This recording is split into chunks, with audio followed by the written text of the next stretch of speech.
a radio Allah Allah sha dai wannan da aka she mu zo gurin shi kyakkyawa ne a radio Allah ko da yake ba fa ya she mana fadin rigan nan babu mai kyan shi a radio Allah ma bari ya je mu gani.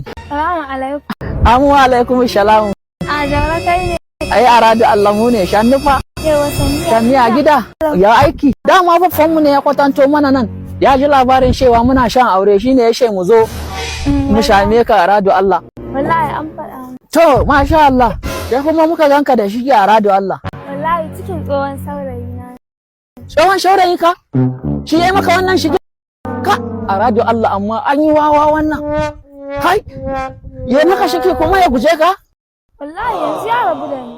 Kai a radio Allah wannan wawa ne. Ai maka cikin nan ma ya sha muka ƙara shan ka a radio Allah. Wallahi muna shan ka sosai. Kai mu wannan ko Allah ya sha ma yan biyu za ka haifa a radio Allah. Kai so? A kai mu ba mu kima ashe gobe mu turo a yi aure ba a radio Allah. A radio Allah za mu turo kan guti kaga wani daga Allah ashe a shamu mata da shi